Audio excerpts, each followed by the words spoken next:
नमस्कार दोस्तों, मैं शबनम कुमारी इस छोटे से मंच पर आप सभी का हार्दिक अभिनंदन करती हूँ। आज के इस वीडियो में हम लोग रोज, जिसका ही नाम गैंग्रीन है, इस कहानी के मूल पाठ को देखेंगे, जो आने वाले यूजीसी नेट के एग्ज़ाम के लिए काफ़ी कारगर सिद्ध होगा। तो इसमें मूलतः यह है कि यह अज्ञेय की सबसे प्रसिद्ध कहानी है, जिसमें उन्होंने दिखाया है कि किसी भी प्रकार के नएपन से रहित जीवन में व्यक्ति और व्यक्तियों के संबंध किस प्रकार टूटते हैं। इस कहानी का केंद्रीय भाग ऐसा तो रोज होता है, बार बार इस विडंबना को उजागर करता है। इस कहानी का जो परिवेश है वह है पहाड़ी गांव का परिवेश है, और यह मय शैली में लिखी हुई एक कहानी है। इस कहानी में नारी जीवन में विवाह के उपरांत आने वाले दायित्व से उत्पन्न नीरसता, यांत्रिकता और घुटन का सजीव चित्रण किया गया है। तो चलिए चलते हैं मूल कहानी की ओर। दोपहर में उस सूने आंगन में पैर रखते हुए मुझे ऐसा जान पड़ा मानो उस पर किसी सांप की छाया मंडरा रही हो। उसके वातावरण में कुछ ऐसा अकथ्य, अस्पृश्य, किंतु फिर भी बोझल और प्रकंपमान और घना सा फैल रहा था। मेरी आहट सुनते ही मालती बाहर निकली। मुझे देखकर, पहचानकर उसकी मुरझाई हुई मुख मुद्रा तनिक से मीठे विस्मय से जागी सी और फिर पूर्ववत हो गई। पहले तो वह काफ़ी खुश हुई, लेकिन फिर वह जैसी थी वैसी हो गई। उसने कहा, आ जाओ। किसने कहा? मालती। मालती लेखक की कौन है? बहन है।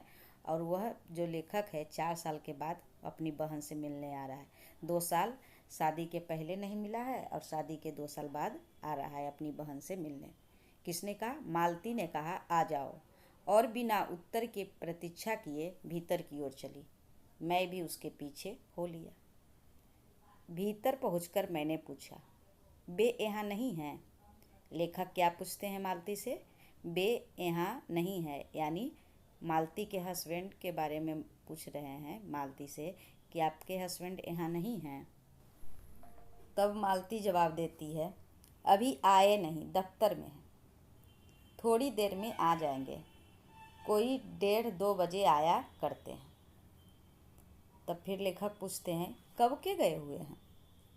तो मालती बोलती है, सवेरे उठते ही चले जाते हैं। मैं हूँ कर पूछने को हुआ, और तुम इतनी देर क्या करती हो? लेखक सोच रहे हैं कि मैं अब पूछता कि तुम इतनी देर क्या करती हो। फिर मैंने सोचा कि आते ही एकाएक प्रश्न ठीक नहीं है। मैं कमरे के चारों ओर देखने लगा। मालती एक पंखा उठा लाई और मुझे हवा करने लगी। मैंने आपत्ति करते हुए कहा, नहीं, मुझे नहीं चाहिए। पर वह नहीं मानी। बोली, वाह, चाहिए कैसे नहीं? इतनी धूप में तो आए हो, और यहाँ तो। फिर रुक जाती है। मैंने कहा, अच्छा लाओ, मुझे दे दो। मालती से लेखक क्या बोल रहे हैं कि लाओ पंखा हमको दे दो।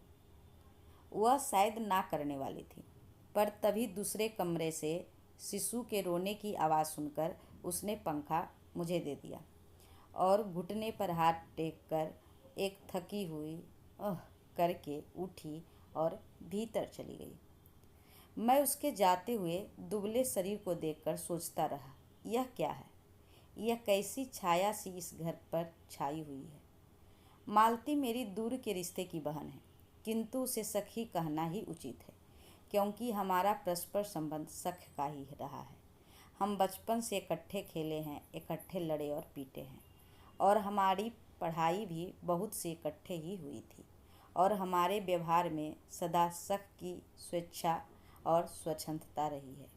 वह कभी भ्रातृत्व के या बड़े छोटेपन के बंधनों में नहीं घिरा। मैं आज कोई 4 वर्ष बाद उसे देखने आया हूँ। जब मैंने उसे इससे पूर्व देखा था तब वह लड़की ही थी। अब वह विवाहिता है, एक बच्चे की माँ भी है। इससे कोई परिवर्तन उसमें आया होगा, और यदि आया होगा तो क्या, यह मैंने अभी तक नहीं सोचा था। किंतु अब उसकी पीठ की ओर देखता हुआ मैं सोच रहा था, यह कैसी छाया इस घर पर छाई हुई है, और विशेषतः मालती पर। मालती बच्चे को लेकर लौट आई और फिर मुझसे कुछ दूर नीचे बिछी हुई दरी पर बैठ गई।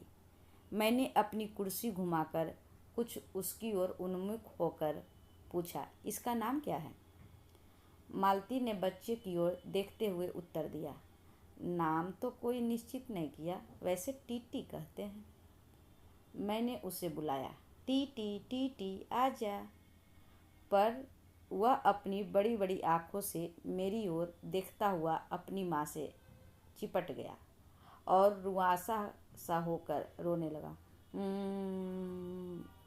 मालती ने फिर उसकी ओर एक नज़र देखा और फिर बाहर आंगन की ओर देखने लगी। काफ़ी देर मौन रहा। थोड़ी देर तक तो वह मौन आकस्मिक ही था, जिससे मैं प्रतीक्षा में था कि मालती कुछ पूछे। किंतु उसके बाद एकाएक मुझे ध्यान हुआ कि मालती ने कोई बात ही नहीं की। यह भी नहीं पूछा कि मैं कैसा हूँ, कैसे आया हूँ। चुप बैठी है।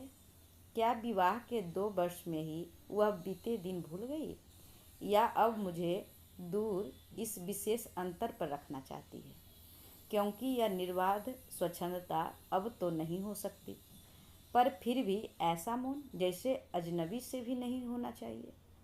मैं कुछ खिन्न सा होकर दूसरी ओर देखते हुए कहा, जान पड़ता है कि तुम्हें मेरे आने से विशेष प्रसन्नता नहीं हुई। लेखक पूछते हैं मालती से। उसने एकाएक चौंक कर कहा, यह हूँ प्रश्नसूचक था, किंतु इसीलिए नहीं कि मालती ने मेरी बात सुनी नहीं थी, केवल विस्मय के कारण। इसीलिए मैंने अपनी बात दोहराई नहीं, चुप बैठा रहा। मालती कुछ बोली ही नहीं।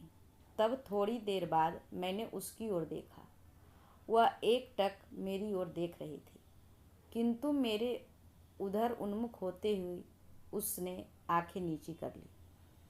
फिर भी मैंने देखा, उन आँखों में कुछ विचित्र सा भाव था, मानो मालती के भीतर कहीं कुछ चेष्टा कर रहा हो, किसी बीती हुई बात को याद करने की, किसी बिखरे हुए वायुमंडल को पुनः जगाकर गतिमान करने की, किसी टूटे हुए व्यवहार तंतु को पुनरुज्जीवित करने की, और चेष्टा में सफल ना हो रहा हो। वैसे जैसे देर से प्रयोग में न लाए हुए अंग को व्यक्ति एकाएक उठाने लगे और पाए कि वह उठता ही नहीं है, चिर विस्मृति में मानो मर गया है, उतने छील बल से उठ नहीं सकता। मुझे ऐसा जान पड़ा मानो किसी जीवित प्राणी के गले में किसी मृत जंतु का त्वक डाल दिया गया हो और वह उसे उतारकर फेंकना चाहे पर उतार न पाए। तभी किसी ने किवाड़ खटखटाए। मैंने मालती की ओर देखा, पर वह हिली नहीं।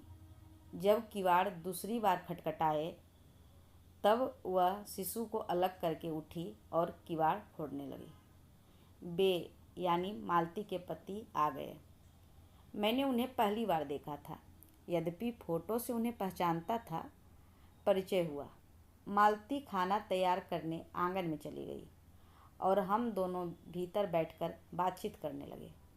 उनकी नौकरी के बारे में, उनके जीवन के बारे में, उस स्थान के बारे में और ऐसे अन्य विषयों के बारे में जो पहले परिचय पर उठा करते हैं, एक तरह का स्वरक्षात्मक कवच बनकर। मालती के पति का नाम है महेश्वर। वह एक पहाड़ी गांव में सरकारी डिस्पेंसरी के डॉक्टर हैं। उसी हैसियत से इन क्वार्टरों में रहते हैं। प्रातःकाल 7 बजे डिस्पेंसरी चले जाते हैं और 1:30 या 2 बजे लौटते हैं। उसके बाद दोपहर भर छुट्टी रहती है। केवल शाम को 1-2 घंटे फिर चक्कर लगाने के लिए जाते हैं। डिस्पेंसरी के साथ के छोटे से अस्पताल में पड़े हुए रोगियों को देखने और अन्य जरूरी हिदायत देने। उनका जीवन भी बिल्कुल एक निर्दिष्ट धर्रे पर चलता है। नित्य वही काम, उसी प्रकार के मरीज, वही हिदायतें, वही नुस्खे, वही दवाइयाँ।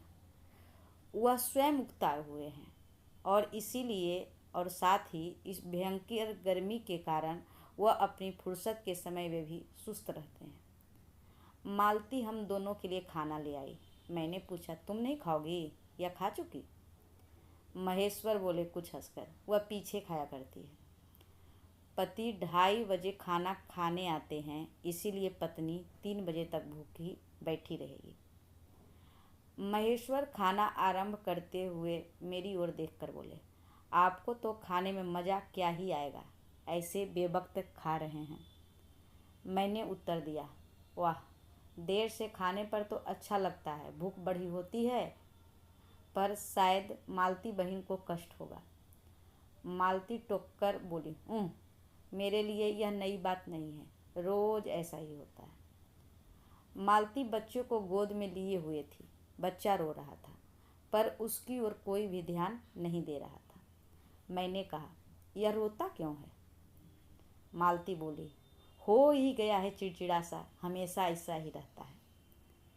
फिर बच्चे को डांटकर कहा, चुप कर, जिससे वह और भी रोने लगा। मालती ने भूमि पर बैठा दिया और बोली, अच्छा ले, रो ले, और रोटी लेने आंगन की ओर चली गई। जब हमने भोजन समाप्त किया तब 3 बजने वाले थे। महेश्वर ने बताया कि उन्हें आज जल्दी अस्पताल जाना है। यहाँ 1-2 चिंताजनक केस आए हुए हैं जिनका ऑपरेशन करना पड़ेगा। 2 की शायद टांग काटनी पड़े, गैंग्रीन हो गया है। थोड़ी ही देर में वे चले गए। मालती किवाड़ बंद कर आई और मेरे पास बैठने ही लगी थी कि मैंने कहा, अब खाना तो खा ले, मैं उतनी देर टीटी से खेलता हूँ। वह बोली, खा लूँगी, मेरे खाने की कौन बात है, किंतु चली गई। मैं टिट्टी को हाथ में लेकर झुलाने लगा, जिससे वह कुछ देर के लिए शांत हो गया। दूर शायद अस्पताल में ही 3 खड़के। एकाएक मैं चौंका। मैंने सुना मालती वही आंगन में बैठी अपने आप ही एक लंबी सी थकी हुई सांस के साथ कह रही है, 3 बज गए। मानो बड़ी तपस्या के बाद कोई कार्य संपन्न हो गया है। थोड़ी ही देर में मालती फिर आ गई। मैंने पूछा, तुम्हारे लिए कुछ बचा भी था? सब कुछ तो मालती कहती, बहुत था। हाँ, बहुत था, भाजी तो सारी मैं ही खा गया था, और बचा कुछ होगा नहीं, यों ही रो तो मत जमाओ, बहुत था, मैंने हंसकर कहा। मालती मानो किसी और विषय की बात कहते हुए बोली, यहाँ सब्जी वब्जी कुछ होती ही नहीं, कोई आता जाता है तो नीचे से मंगा लेते हैं। मुझे आए 15 दिन हुए हैं, जो सब्जी साथ लाए थे वही अभी बढ़ती जा रही है। मैंने पूछा, नौकर कोई नहीं है?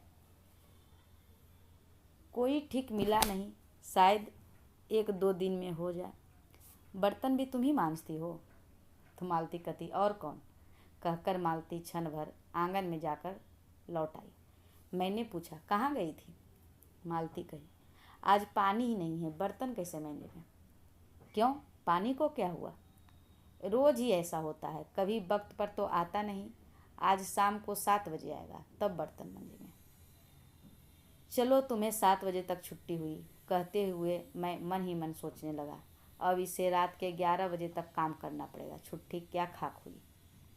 यही उसने कहा। मेरे पास कोई उत्तर नहीं था, पर मेरी सहायता टिट्टी ने की। एकाएक फिर रोने लगा और मालती के पास जाने की चेष्टा करने लगा। मैंने उसे दे दिया। थोड़ी देर फिर मौन रहा। मैंने जेब से अपनी नोटबुक निकाली और पिछले दिनों के लिखे हुए नोट्स देखने लगे। तब मालती को याद आया कि उसने मेरे आने का कारण तो पूछा नहीं, और बोली, यहाँ आए कैसे? मैंने कहा ही तो, अच्छा, अब याद आया, तुमसे मिलने आया था, और क्या करने? तो 2-1 दिन रहोगे ना? तब कहते हैं लेखक, नहीं, कल चला जाऊंगा, ज़रूरी जाना है। मालती कुछ नहीं बोली, कुछ खिन्न सी हो गई। मैं फिर नोटबुक की तरफ देखने लगा। थोड़ी देर बाद मुझे भी ध्यान हुआ कि मैं आया तो हूँ मालती से मिलने, किंतु यहाँ वह बात करने को बैठी है और मैं पढ़ रहा हूँ। पर बात भी क्या किया जाए? मुझे ऐसा लग रहा था कि इस घर पर जो छाया घिरी हुई है वह अज्ञात रहकर भी मानो मुझे भी बस में कर रही है।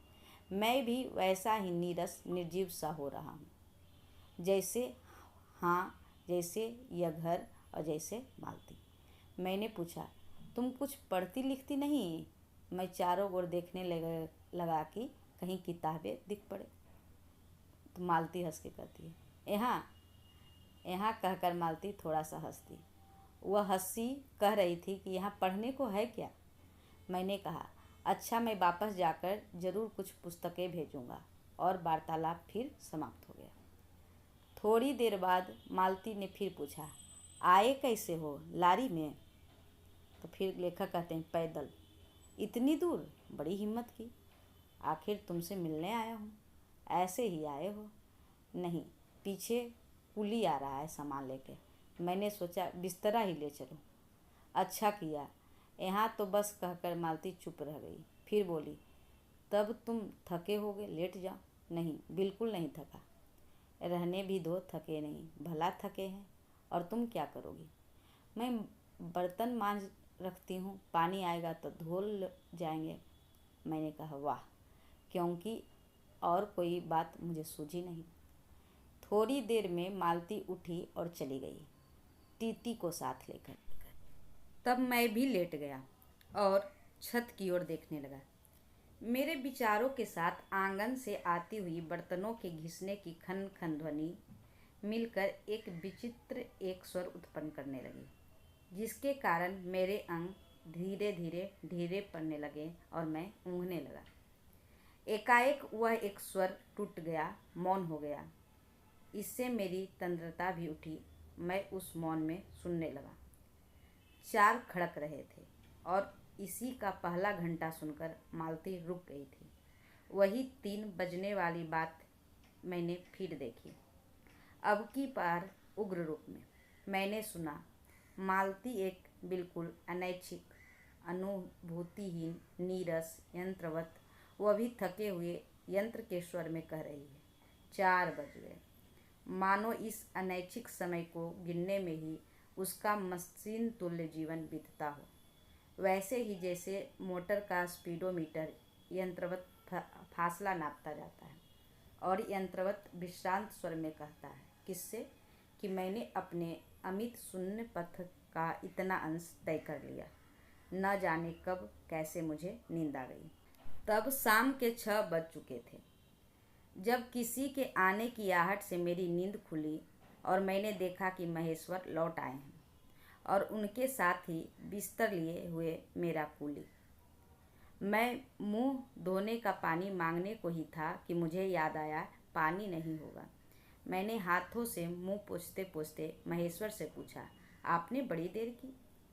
उन्होंने किंचित ग्लानि भरे स्वर में कहा, हाँ, आज वह गैंग्रीन का ऑपरेशन करना ही पड़ा।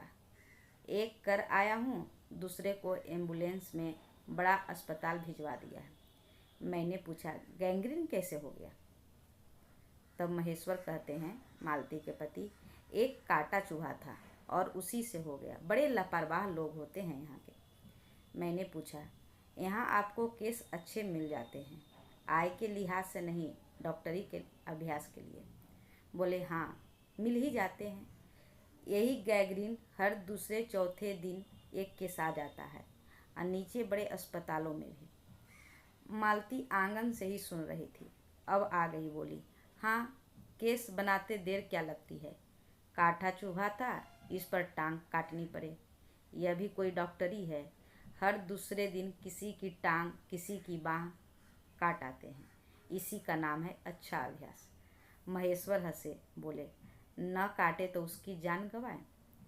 हाँ, पहले तो दुनिया में कांटे ही नहीं होते होंगे, आज तक तो नहीं सुना था कि कांटे के चुभने से मर जाते हैं। महेश्वर ने उत्तर नहीं दिया, मुस्कुरा दिए। मालती मेरी ओर देखकर बोली, ऐसे ही होते हैं डॉक्टर सरकारी अस्पताल के, लापरवाह है। मैं तो रोज ही ऐसी बातें सुनती हूँ। अब कोई मर मुर जाए तो उसका ख्याल ही नहीं होता। पहले तो रात रात भर नींद नहीं आया करती था। तभी आंगन में खुले हुए नल ने कहा, टिप टिप टिप। उसी समय पानी आ जाता है। मालती ने कहा, पानी, और उठकर चली गई। खनखनाहट से हमने जाना बर्तन धोए जाने लगे हैं। टीटी महेश्वर के टांगों के सहारे खड़ा मेरी ओर देख रहा था। अब एकाएक उन्हें छोड़कर मालती की ओर खिसकता हुआ चला। महेश्वर ने कहा, उधर मत जा, और उसे गोद में उठा लिया। वह मचलने और चिल्ला चिल्ला कर रोने लगा। महेश्वर बोले, अब रो रो कर सो जाएगा, तभी घर में चैन होगी। मैंने पूछा, आप लोग भीतर ही सोते हैं? गर्मी तो बहुत होती है। होने के तो मच्छर भी बहुत होते हैं, पर यह लोहे का पलंग उठाकर बाहर कौन ले जाए? अब के नीचे जाएंगे तो चारपाइयाँ ले आएंगे। फिर कुछ रुक कर बोले, आज तो बाहर ही सोएंगे, आपके आने का इतना लाभ ही होगा। टीटी अभी तक रोता ही जा रहा था। महेश्वर ने उसे एक पलंग पर बिठा दिया और पलंग बाहर खींचने लगे। मैंने कहा, मदद करता हूँ, और दूसरी ओर पलंग उठाकर निकलवा दिए। अब हम तीनों, महेश्वर, टीटी और मैं, दो पलंग पर बैठे और वार्तालाप के लिए उपयुक्त विषय न पाकर उस कमी को छुपाने के लिए टीटी से खेलने लगे। बाहर आकर वह कुछ चुप हो गया था, किंतु बीच बीच में जैसे एकाएक कोई भूला हुआ कर्तव्य याद करके रो उठता था और फिर एकदम चुप हो जाता था, और कभी कभी हम हंस पड़ते थे या महेश्वर उसके बारे में कुछ बात कह देते थे। मालती बर्तन धो चुकी थी। जब वो उन्हें लेकर आंगन के एक ओर रसोई के छप्पर की ओर चली, तब महेश्वर ने कहा, थोड़े से आम लाया हूँ, वह भी धो लेना। तब मालती कहती, कहाँ है? अंगीठी पर रखा है, कागज से लपेटे हुए। मालती ने भीतर जाकर आम उठाए और अपने आंचल में डाल लिए। जिस कागज में वे लपेटे हुए थे वह किसी पुराने अखबार का टुकड़ा था। मालती चलती चलती संध्या के उस क्षण प्रकाश में उसी को पढ़ती जा रही थी। वह नल के पास जाकर खड़ी उसे पढ़ती रही। जब दोनों ओर पढ़ चुकी तब वह एक लंबी सांस लेकर उसे फेंक कर आम धोने लगी। मुझे एकाएक याद आया, बहुत दिनों की बात थी, जब हम अभी स्कूल में भर्ती हुए ही थे, जब हमारा सबसे बड़ा सुख, सबसे बड़ी विजय थी कि हाजिरी हो चुकने के बाद चोरी से क्लास से निकल भागना और स्कूल से कुछ दूरी पर आम के बगीचों में पेड़ों पर चढ़कर कच्ची आमियाँ तोड़ तोड़ खाना। मुझे याद है, कभी जब मैं भाग आता और मालती नहीं आ पाती, तब मैं भी खिन्न मन से लौट आया करता था। मालती कुछ नहीं पढ़ती थी, उसके माता पिता तंग थे।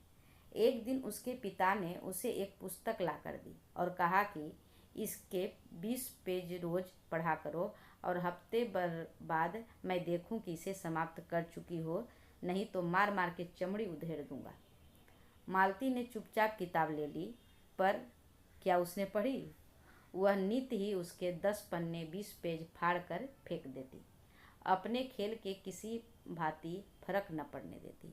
जब 8वें दिन उसके पिता ने पूछा कि किताब समाप्त कर ली, तो उत्तर दिया, हाँ कर ली। पिता ने कहा कि लाओ मैं प्रश्न पूछूंगा, तो चुप खड़ी रही। पिता ने कहा और उद्धर स्वर में बोली, किताब मैंने फाड़ कर फेंक दी, मैं नहीं पढ़ूंगी। उसके बाद वह बहुत पीटी गई, पर वह अलग बात है।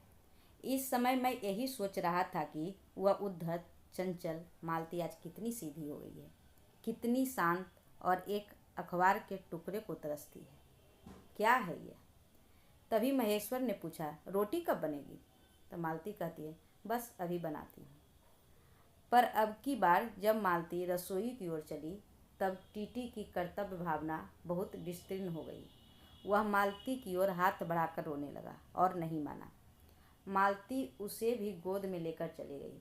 रसोई में बैठकर एक हाथ से उसे थपकने और दूसरे से कई छोटे डिब्बे उठाकर अपने सामने रखने लगी, और हम दोनों चुपचाप रात्रि की और भोजन की और एक दूसरे के कुछ कहने की और ना जाने किस किस न्यूनता की पूर्ति को प्रतीक्षा करने लगे। हम भोजन कर चुके थे और बिस्तरों पर लेट गए थे, और टीटी भी सो गया था।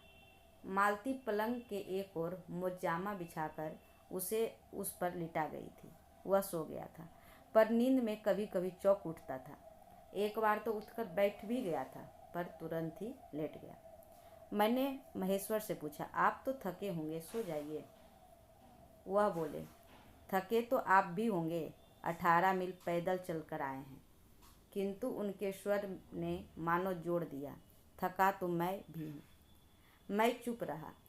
थोड़ी देर में किसी अपर संज्ञा ने मुझे बताया कि वह ऊँघ रहे हैं। तब लगभग 10:30 बजे थे।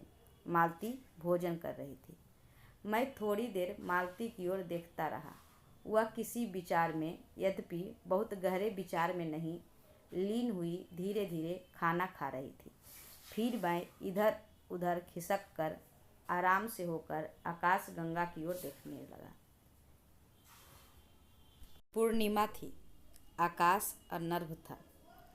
मैंने देखा कि उस सरकारी क्वार्टर के दिन में अत्यंत शुष्क और नीरस लगने वाली स्लेट की छत भी चांदनी में चमक रही है। अत्यंत शीतलता और स्निग्धता से झलक रही है, मानो चंद्रिका उन पर से बहती हुई आ रही हो और झल रही हो। मैंने देखा पवन में चीड़ के वृक्ष गर्मी से सूखकर मटमैले हुए चीड़ के वृक्ष धीरे धीरे गा रहे हो। कोई राग जो कोमल है किंतु करुण नहीं, अशांतिमय है किंतु उद्वेगमय नहीं। मैंने देखा दिन भर की तपन, अशांति, थकान, दाह पहाड़ों में से भाप से उठकर वातावरण में खोए जा रहे हैं, जिसे ग्रहण करने के लिए पर्वत शिशुओं ने अपनी चीड़ वृक्ष रूपी भुजाएं आकाश की ओर बढ़ा रखी है। पर यह सब मैंने ही देखा, अकेले मैंने। महेश्वर ऊँघ रहे थे और मालती उस समय भोजन से निवृत्त होकर दही जमाने के लिए मिट्टी का बर्तन गर्म पानी से धो रही थी और कह रही थी कि अभी छुट्टी हुई जाती है और मेरे कहने पर कि 11 बजने वाले हैं धीरे से सिर हिलाकर जता रही थी कि रोज़ तो इतने ही बज जाते हैं। मालती ने वह सब कुछ नहीं देखा। मालती के जीवन अपनी रोज की नियति गति से बहा जा रहा था और एक चंद्रमा की चंद्रिका के लिए, एक संसार के लिए रुकने को तैयार नहीं था। चांदनी में शिशु कैसा लगता है, इस अलस जिज्ञासा से मैंने टीटी की ओर देखा और वह एकाएक मानो किसी शैववोचित वामता से उठा और खिसक कर पलंग के नीचे गिर पड़ा और चिल्ला चिल्ला कर रोने लगा। महेश्वर ने चौंक कर कहा, क्या हुआ? मैं झपट कर उसे उठाने दौड़ा। मालती रसोई से बाहर निकल आई। मैंने उस खट शब्द को याद करके धीरे से करुणा भरे स्वर में कहा, चोट बहुत लग गई बेचारे के। यह सब मानो एक ही क्षण में, एक ही क्रिया में की गति में हो गया। मालती ने रोते हुए शिशु को मुझसे लेने के लिए हाथ बढ़ाते हुए कहा, इसके चोटें लगती ही रहती है, रोज ही गिर पड़ता है। एक छोटे क्षण भर के लिए मैं स्तब्ध रह गया। फिर एकाएक मेरे मन में, मेरे समूचे अस्तित्व ने विद्रोह के स्वर में कहा। मेरे मन न भीतर ही बाहर एक शब्द भी नहीं निकला। माँ, युक्ति माँ, यह तुम्हारे हृदय को क्या हो गया है जो तुम अपने एकमात्र बच्चे के गिरने पर ऐसी बात कह सकती हो? और यह अभी जब तुम्हारा सारा जीवन तुम्हारे आगे है। और तब एकाएक मैंने जाना कि वह भावना मिथ्या नहीं है। मैंने देखा कि सचमुच उस कुटुंब में कोई गहरी भयंकर छाया घर कर गई है। उसके जीवन के इस पहले ही यौवन में घुन की तरह लग गई है। उसका इतना अभिन्न अंग हो गई है कि वह उसे पहचानते ही नहीं, उसी की परिधि में घिरे हुए चले जा रहे हैं। इतना ही नहीं, मैंने उस छाया को देख भी लिया। इतनी देर में पूर्ववत शांति हो गई थी। महेश्वर फिर लेटकर ऊँघ रहे थे। टीटी मालती के लेटे हुए शरीर से चिपक कर चुप हो गया था। यद्यपि कभी एक आध सिसकी उसके छोटे से शरीर को हिला देती थी। मैं भी अनुभव करने लगा था कि बिस्तर अच्छा सा लग रहा है। मालती चुपचाप ऊपर आकाश में देख रही थी, किंतु क्या चंद्रिका को या तारों को। तभी 11 का घंटा बजा। मैंने अपनी भारी हो रही पलकें उठाकर अकस्मात किसी अस्पष्ट प्रतीक्षा से मालती की ओर देखा। 11 के पहले घंटे के खड़कने के साथ ही मालती की छाती एकाएक फफोलों की भांति उठी और धीरे धीरे बैठने लगी और घंटा ध्वनि के कंपन के साथ ही मुख हो जाने वाली आवाज़ में उसने कहा, 11 बज गए। यह थी रोज कहानी, जिसमें दर्शाया गया है कि कैसे शादी के बाद एक नारी के जीवन में परिवर्तन आता है और वह रोज रोज की चीज़ों से करते करते एकदम अपने जीवन को नीरस कर देती है। यह सचमुच एक नारी की शादी के बाद हो रहे परिवर्तन का एकदम ही महत्वपूर्ण कहानी है, जिसे किसी भी जो हाउस वाइफ है महसूस कर सकती है। तो इस प्रकार यह कहानी समाप्त हुआ। आपको कैसा लगा कमेंट में ज़रूर बताइए। Thank you.